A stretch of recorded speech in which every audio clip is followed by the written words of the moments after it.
त्र्यंबकं यजामहे सुगंधिं पुष्टिवर्धनम् उर्वारुकमिव बन्धनात् मृत्युर्मुक्षीयमामृतम्। ओम नमः शिवाय, ओम नमः शिवाय, ओम नमः शिवाय। তো আজকের ব্লগটা যেহেতু শিবরাত্রি নিয়ে, তাই ভাবলাম শিবজির নাম নিয়েই ব্লগটা শুরু করা যাক। তাই মহামৃত্যুঞ্জয় জপ করেই আজকের ব্লগটা শুরু করছি। তো প্রথমবার সকালবেলা উঠেই দেখলে আমার ছেলে ঘুম থেকে উঠে গেছে, আর ওকে দিয়ে যেহেতু সকালটা শুরু হয়, তাই তোমাদের সাথেও আমি এই সকালটা এরমভাবেই শুরু করেই। তো তারপরে আমি একদম স্নান টান করে শুদ্ধ বস্ত্রে পুজো দিতে বসে গেছিলাম। আর তার আগের দিন আমি ফুল, মিষ্টি, ফল সব কিছু এনে রেখে দিয়েছিলাম, যাতে সেদিন সকালবেলায় উঠে আমি তাড়াতাড়ি পুজোটা দিয়ে নিতে পারি। তাড়াতাড়ি বললেও তাড়াতাড়ি হয় না, যেহেতু ছেলে ছোট, ওকে আগে দেখতে হয়, তারপর বাকি সব। তো যাই হোক, সকালবেলা স্নান করে আমি পুজো দিতে বসে গেছি। স্নানের ক্লিপটা নিয়েছিলাম, বাট কি কোনো রকমভাবে হয়তো ক্লিপটা রেকর্ড হয়নি, যার জন্য আমি দিতে পারলাম না। তো আমি ওখানে গঙ্গার জল, ঘি, মধু, তারপরে আতর, গোলাপ জল সব দিয়ে বেশ মাথায় জল ঢেলেছিলাম। দিয়ে তারপর সব কিছুতে চন্দন লাগিয়ে নিচ্ছি, মালায় আর বেলপাতার মধ্যে। তো এরমভাবে আমি প্রত্যেকবার সব শিব পুজোটা করি, আর এরমভাবে একটু শৃঙ্গারও করে নিয়েছি শিবজির চন্দন দিয়ে। তো তারপর মালা পরিয়ে 3টে পাতা আমি অর্পণ করলাম। আমি কখনো কখনো 5টাও দিই, কখনো কখনো 7টাও দিই, মানে বেজোরে যেহেতু দিতে হয়। এবারে 3টে দিলাম, কিন্তু এখন বেলপাতাগুলো একদম ভালো দেয় না, তো অর্ধেক ছেঁড়া ছেঁড়া থাকে, আর পূর্ণ পত্র দিতে হয়। তো ওই জন্য আর কি ভালো দেখে 3টে বেছে আমি ওরমভাবেই দিলাম। বিয়ের আগে তো আমি মানে শিবজিরকেই শুধু মানতাম, মানে শিবজির ভক্তই ছিলাম। আমি জানতাম শিবজি আলাদা আর কৃষ্ণ আলাদা, কিন্তু বিয়ের পর এই বাড়িতে এসে দেখছি কৃষ্ণ এখানে বিরাজমান। যেহেতু মানে এই বাড়িতে কৃষ্ণের আরাধনা হয়, তো আমি মানে পরে আমি বুঝতে পারলাম যে কৃষ্ণ শিব দুজনেই একে অপরের পরিপূরক, কেউই আলাদা নয়। তো এখন থেকে আমি দুজনকেই আরাধ্য দেবতা হিসাবে মানি, আর ওই জন্য আমার ছেলের নাম আমি দুজনের নাম মিলিয়েই রেখেছি, কৃষ্ণ আর শিব মিলিয়ে কৃষভ। তো এই জন্য আর কি ছেলের নামটা আমরা প্ল্যানই করেছিলাম, যে আমরা যখন গুগল ঘাঁটছিলাম তখন মানে ছেলের নাম বাছার জন্য, তখন আমরা একটা নাম মানে ভাবছিলাম যে এমন একটা নাম দেবো যেখানে দুজনের নামই থাকবে। তো ফরচুনেটলি আমরা ওই নামটা পেয়ে যাই, আর আমরা আর আগে পিছে না ভেবে আমরা ওই নামটাই বাছি। আর মেয়ে হলে ভেবেছিলাম নাম রাখবো শ্রীধা, কিন্তু যেহেতু মেয়ে হয়নি, তো ছেলে হয়েছে, তাই জন্য এই নামটাই আমরা সিলেক্ট করেছিলাম, তো এই নামটাই ওকে দিয়েছি।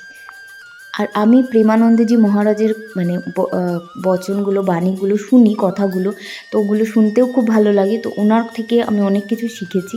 তো এই জন্যই আর কি আমার এরকম মতিটা ফিরেছে, মতিভ্রম হয়েছিল বলতে পারো, তো মতিটা ফিরেছে। তো তোমরা কারা কারা ওনাকে দেখো বা ওনাকে ফলো করো, প্রেমানন্দজি মহারাজকে, আমাকে অবশ্যই জানিও। আমার কিন্তু খুব ভালো লাগে ওনার কথাগুলো। তো তোমাদের কার কার ওনার কথাগুলো বা ওনার সাথে একবার দেখা করার ইচ্ছা আছে, আমাকে অবশ্যই জানিও। তারপরে আমি একটু ঘিয়ের প্রদীপ আর ধূপকাঠি দিয়ে ঠাকুরের আরতি করলাম। আমি আগে ঘিয়ের প্রদীপ দিতাম না, কেননা ঘিটা না ঠিক জ্বলতো না। যাই হোক, তারপরে আমি দেখলাম যে বলে যে ঘিয়ের প্রদীপ দেওয়া শুভ, তো তার জন্য আমি ঘিয়ের প্রদীপ দিচ্ছি।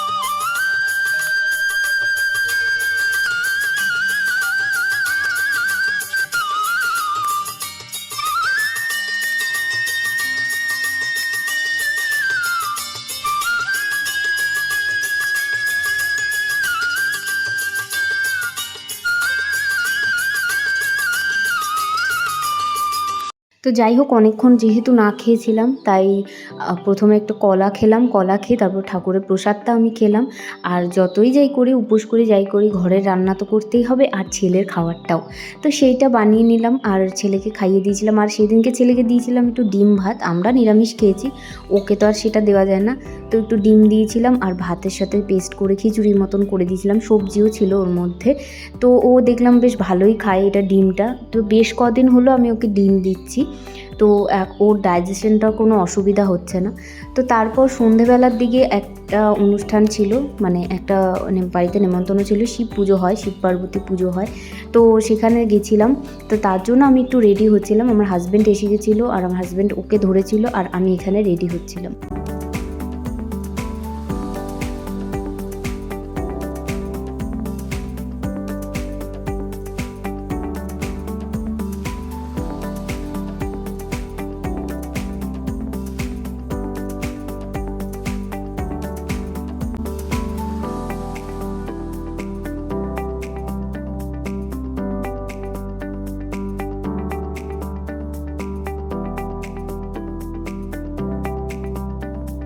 তো দেখতেই পেলে আমরা রেডি শেডি হয়ে বেরিয়ে পড়েছিলাম যেখানে আমাদের ইনভিটেশন ছিল।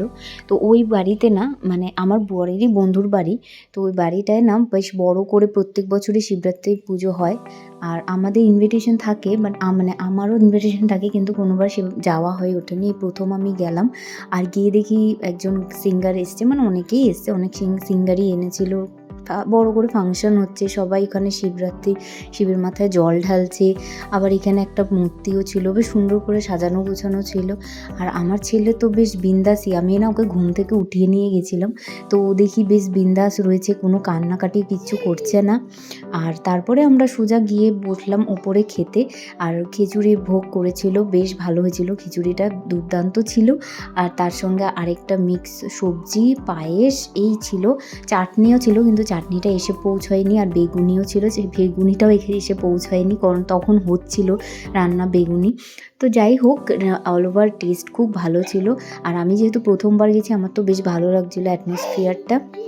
তো আর এখানে আমার ছেলেকে দেখে সবাই হাসছিল, কোলে নেওয়ার জন্য করছিল, কোলে গিয়ে চুপচাপও ছিল। আমি তো দেখে একটু অবাকই হয়ে গেছি, কারণ ও সবার কোলে যায় না, থাকে না। তো দেখছি ওখানে গিয়ে ছিল। তারপর ওখান থেকে আমাদের পার্সেলও দিয়ে দিয়েছিল বাড়িতে নিয়ে আসার জন্য, যেহেতু আমার শাশুড়িও যায়নি তার জন্য। তো তার জন্য আমরা নিয়ে আসলাম, আনিয়ে বাড়ি চলে আসলাম। তো এই ছিল আজকের ব্লগটা কেমন লাগলো অবশ্যই জানিও। দেখা হচ্ছে নেক্সট ব্লগে। Till then take care, bye by.